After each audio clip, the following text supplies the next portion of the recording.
Now come to another case, probably the last one or two cases in the diarrhea series. 15-month-old white boy. अच्छा white boy बताया है, कुछ तो होगा ना इसमें. white boy मतलब fair looking है, थोड़ा गोरा है. So 15-month-old white boy belonging to UP manifest the failure to thrive, poor appetite and abdominal distension. UP मतलब वो नॉर्थ इंडिया को मेंशन कर रहा है बस, दैट्स ऑल, उससे ज़्यादा नहीं है. As far as mother, boy passes daily 5 to 6 stools since the last 3 to 6 months. अभी 15 महीने का है. अच्छा 6 महीने से प्रॉब्लम चल रहा है. 15 महीने से मतलब लगभग 8-9 महीने में शुरू हुआ है. So he has been well till 9 months of age. Okay, up to 9 months he is okay, and afterwards the problem started. Later when mother started with the weaning food, he start administering the food other than the breast milk and other milk and other regular solid substances. This complaint started. मतलब वो mother का बोलने का मतलब ये है कि जब तक ये ब्रेस्ट फीडिंग में चल रहा था तब तक कोई दिक्कत नहीं था. उसके बाद हम धीरे धीरे जो है बाहर का कुछ खाना देना शुरू कर दिए, तब जाके तब से लेकर के धीरे धीरे इसको जो है डायरिया वाला ये प्रॉब्लम शुरू हुआ. एब्डोमिनल डिस्टेंशन, पोर एपेटाइट, ये सब शुरू हो गया. And his growth curve at present is flattering. अभी जो है उसका ग्रोथ बहुत कम है. बर्थ वेट इज 2.5 है and at 9 month he was weighing about 7 kg. 9 महीने में वो 7 kg था. 2.5 का बच्चा 9 महीने में कितना होना चाहिए? हाँ 7 kg है 9 महीने में, इतना नीचे नहीं है, ऑलमोस्ट ऑल सही है ना. बट अभी बच्चा 15 महीने हो गया. अभी 15 महीने हो गया बच्चे का. अभी बच्चे का जो वेट है वो 8 kg है. मतलब 9 महीने से लेकर के 15, पिछले जो 7 महीने में उसका वेट बढ़ा है सिर्फ 1 किलो है. सिर्फ 1 किलो बढ़ा है. तो ये जो उसका केस है. अब इसमें ये क्या क्या हो सकता है? Do you think it is a case of giardiasis, और do you think this is a case of celiac disease, or do you think it is a case of cystic fibrosis, or do you think it is a case of pancreatitis? Let me explain. बताओ क्या हो सकता है ये?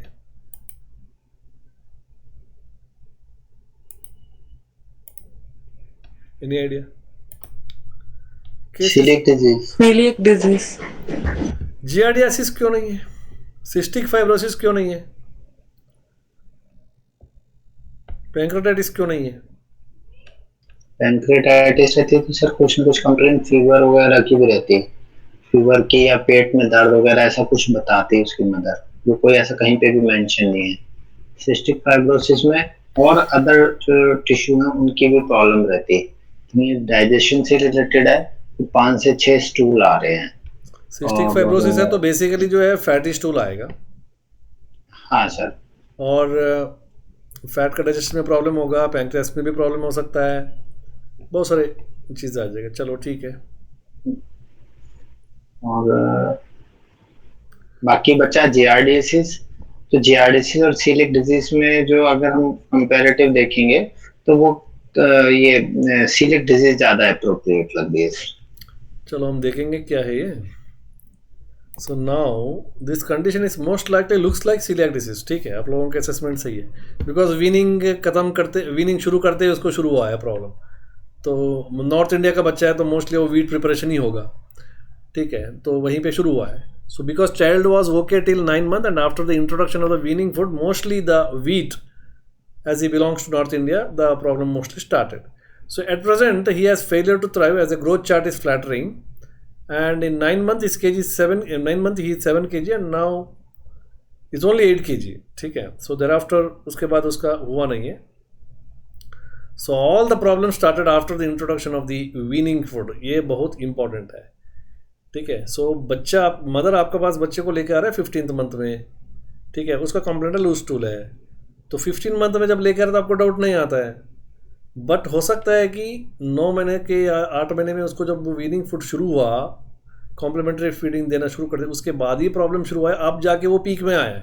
तो इसे तुरंत जो है आपको रेट्रो चेक करना है कि आपने कब शुरू किया बाहर का देना, और बाहर का जब आपने शुरू किया तो उसका वेट कितना था वो देखो.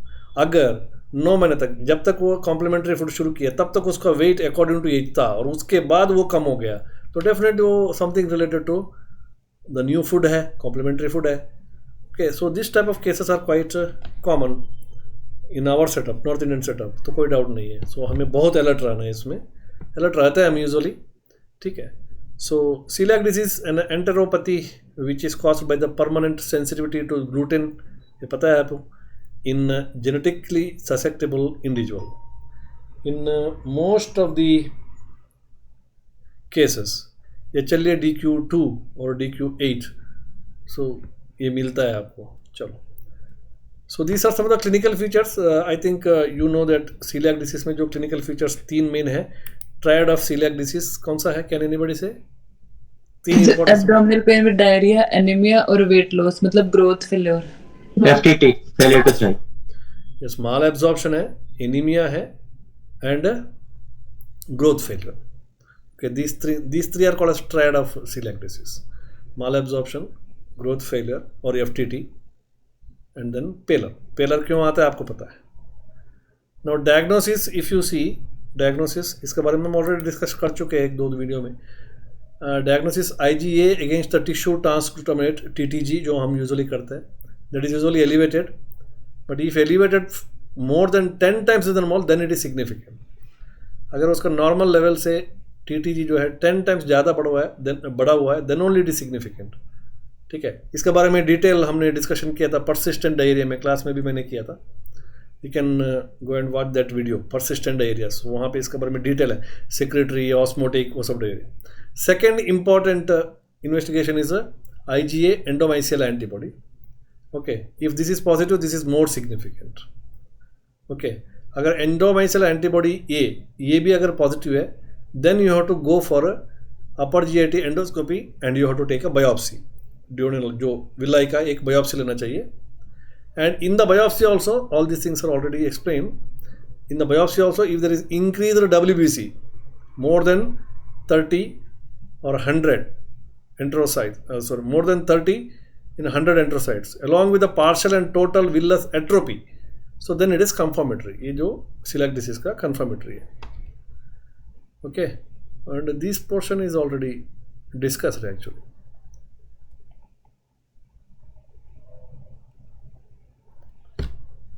है ना, ये osmolar gap is positive, osmolar gap is negative, secreted area, osmotic area, अगर आपको याद होगा तो all these factors are already, topics are already described, so therefore I will not go in detail. You can watch those videos. So okay, these are some of the important cases related to diarrhea. So with this we conclude the diarrhea series.